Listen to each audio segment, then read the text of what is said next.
Hi everyone, I'm Sophie and I'm currently at Kechara Forest Retreat, Bentong, Malaysia.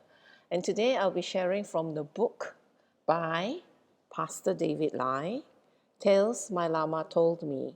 Although it's not by Rinpoche, but the stories within are shared by Rinpoche to Pastor David. So this is stories from Rinpoche as well. So as usual before that, let me go to a picture to share with you. It's actually the cover of the book. So it will be, the stories are very interesting. So it's actually nice if you could get a book and revisit the stories after I've shared with you. Okay, so we'll start with the prologue, which is on page 9. Tales My Lama Told Me. So the prologue is by Pastor David Lai. I first met His Eminence Sam Rinpoche about 7 years ago at the gym. Aside from noticing how he worked out with dumbbells and barbells, I had no idea who he was or what he did for a living. However, he did reveal during one of the initial verbal encounters we had that he was a lecturer of Buddhism. This revelation piqued my interest, and it made me want to get to know him better. When I first met him, I found him to be particularly intimidating with his standoffish looks, but I soon discovered a different side of him when I got to know him better. He was a great conversationalist with a witty, Americanized sense of humor. From the few initial conversations we had, he seemed to be an intellectual and was quite opinionated about almost every subject I brought up. On top of that, I also noticed that he possessed an uncanny ability to relate to me, even when I didn't reveal much about myself. At times, I could have sworn that he knew more about me than I even knew of myself. But he didn't seem to talk much about Buddhism, of which I was dying to know more. That opportunity soon came when I was invited to a teaching for the very first time. By then, I already knew that he was not going to be an ordinary scholar giving dry scholastic speeches in front of bored students at a lecture hall. Just before the invitation came, I was invited to an obscure Kachara Paradise store that he owned, and I found it to be filled with exotic Buddha deities, ritual implements, books, and photos upon photos of old monks that seemed to exude a sense of warmth and kindness. Rinpoche's friend explained his identity and the joyful monastery. The monastery's name, Ganden, means joyous heaven, that he came from. Many photos of Rinpoche in robes during his younger and more emancipated days at the monastery hung on the wall. He looked very different at every stage of his life, with or without robes. It was fascinating to find out that he was not just a lecturer, but also a spiritual guide to many people across all age groups. My guide in the store was a young student of Rinpoche's who had followed his teachings for many years. Although English was not his mother tongue, the young man did his best to explain everything to me, from the fundamentals of Buddhism, the reason for the store, Ganden Monastery, and so on, down to what the word Rinpoche meant. He told me that Rinpoche is a title meaning precious one.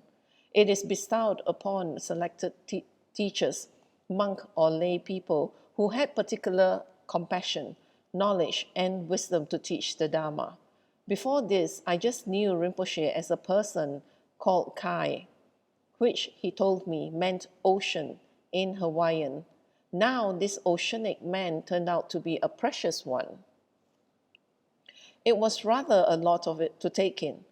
As I was digesting all this, an invitation to a teaching arrived not long after. It was to be given to a close group of students and friends huddled together in the very same store I visited not too long ago. That evening, I was late because I had just come from work, but I was brimming with anticipation. During that period, I had just started to read about Buddhism, and I already liked its pragmatic view of reality. Hence, I expected a mind-blowing, profound discourse that explored the finer aspects of Buddhist philosophy. But Rinpoche completely blew my mind away. The teaching he gave that night had a tremendous impact on me mainly because I had never heard anything more practical, relational, or funnier than what he said. After that, I decided that I wanted to learn more from Rinpoche. So I diligently read up and attended as many teachings and soaked in as many knowledge as I could. Rinpoche continued to give numerous teachings, and I was fortunate to have received many explanations and elaborations from him personally. At times he would quote from books, and sometimes it would be from memory. His words were mainly recollections of teachings that he himself had received many years ago when he was an eager student listening at the feet of his own lamas. I found out that Rinpoche is actually a fully ordained monk, but he had requested permission from his teachers and the monastery to be in lay clothes for a number of reasons, one of which was to be closer to his students and friends in order to teach more effectively. I was fine with this explanation, but I could see that it affected quite a number of people because it drew plenty of criticism, which seemed to be fueled by jealousy. Now, in retrospect, I can clearly see that none of the criticism really affected him or his work. He just believed in what his teachers instructed him to do years ago, to come to Malaysia and teach the Dharma.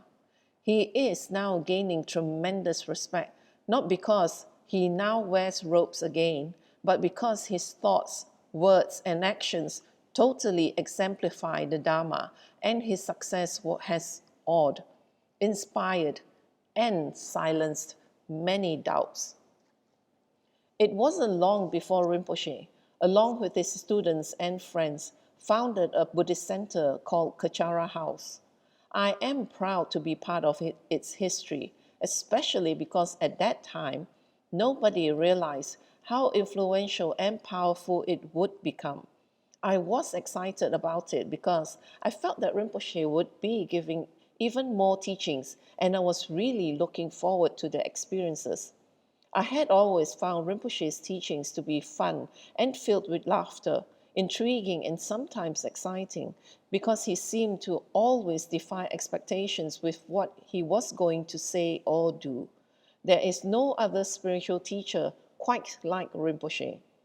Over the years, I began to notice that among all the wonderful qualities that I liked about Rinpoche, one was the way he gave his teachings.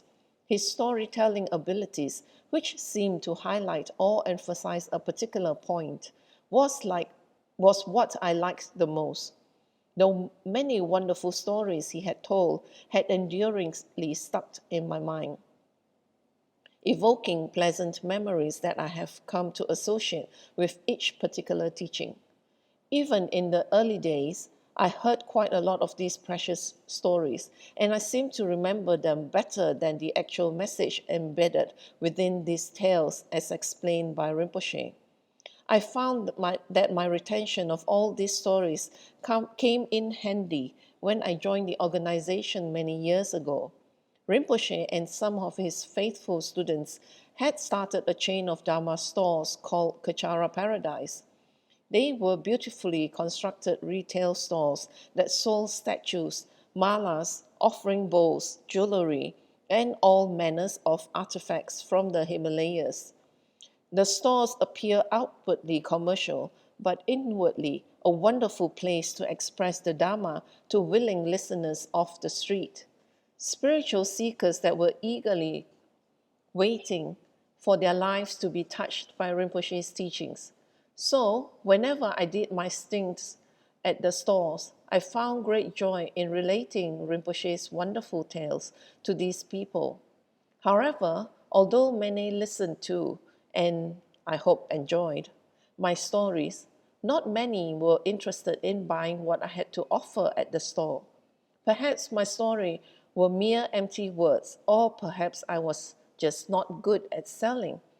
However, I do recall that Rinpoche had said to me that by working at the store, I would find my way to becoming a writer somehow.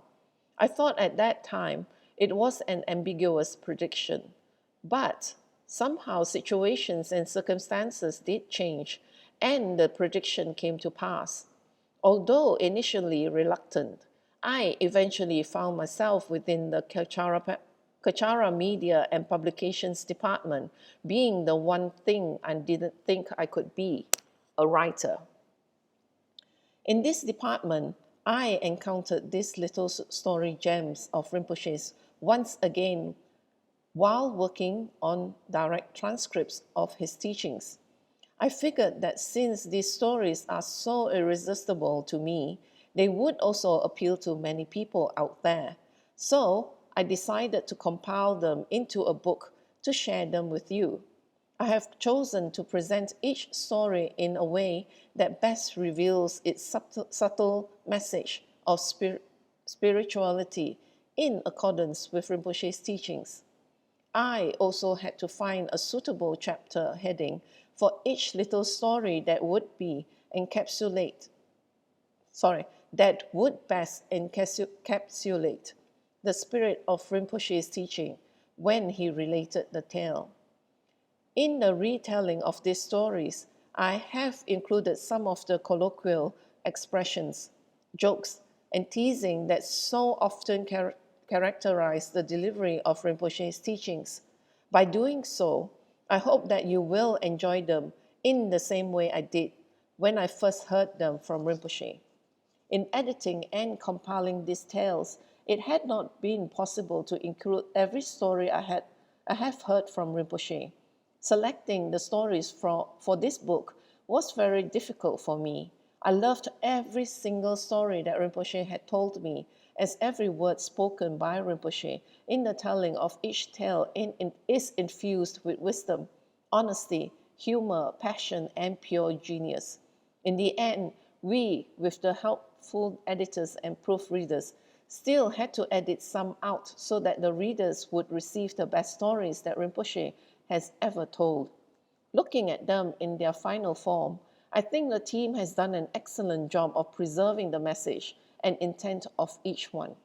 While editing the book, the other thing I needed to come up with was a title. I initially thought of several names that I believed were suitable for the theme of the book, but somehow I wasn't satisfied. At first, I thought the initial title, Tales by a Neon Lama, was fantastic, but it was not what I had in mind for the book, and so I had to keep searching. Meanwhile, I had some setbacks with my schedule. Other projects took precedence, and this book was shelved for quite a while. I had almost forgotten about it until I found the manuscript one day while clearing my desk and had to kick myself for not prioritizing it.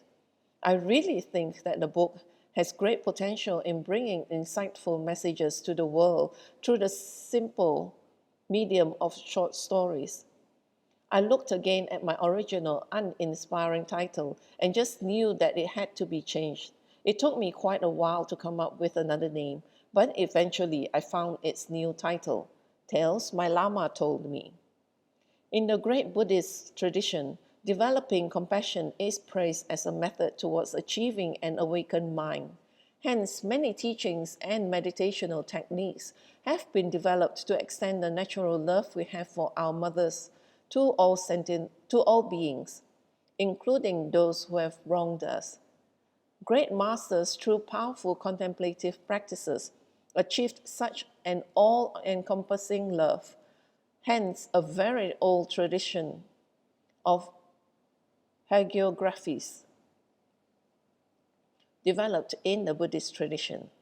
These hagiographies were of great masters whose conduct and teachings often defied social convention, but had a lasting impact upon their students and the society of their time. The tradition of hagiographies has descended and survived in the great monasteries and oral tradition of Tibet. These hagiographies are known as Namta, which is Tibetan for great liberation. Generally, these are stories meant to inspire those on the spiritual path. They are highly popular and have since been widely read, both for entertainment and also for scholarly pursuits in explaining the finer aspects of Buddhist philosophy. Hence, the Namta stories are perhaps the most accessible of all the varied genre of Buddhist literature.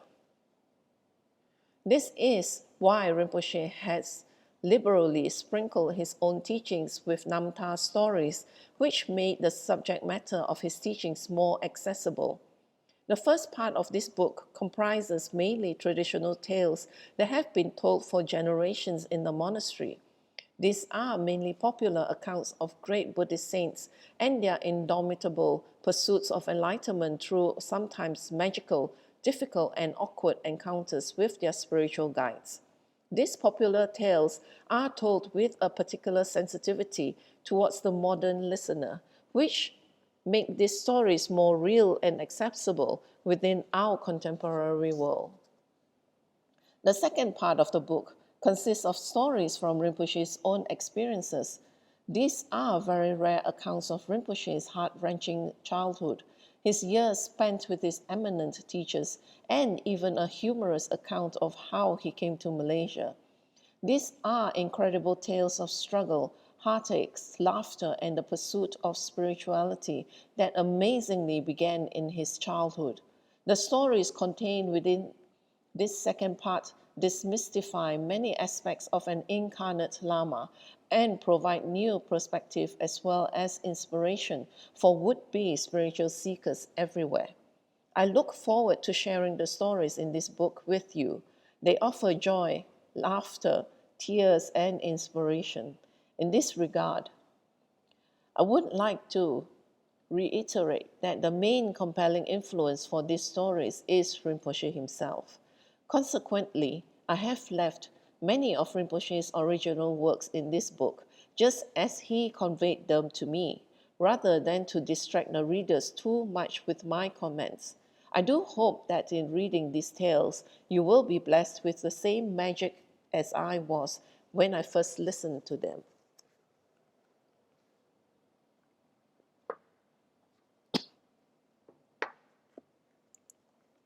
Okay, I'll stop here for today's sharing at the prologue. And as Pastor David said, I too really do enjoy Rinpoche's teachings and his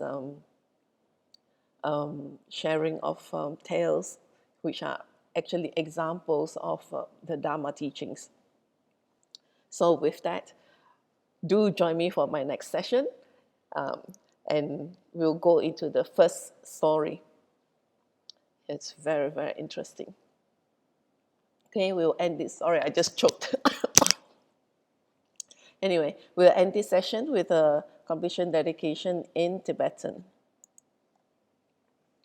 Jangyo Senjo Rinpoche, Make Panam Geishi, Ke Panam Pame Payang, Goni Gondu Pewasho, Toni Tonga Rinpoche, Make Panam Geishi, Ke Panam Pame Payang, Goni Gondu Pewasho.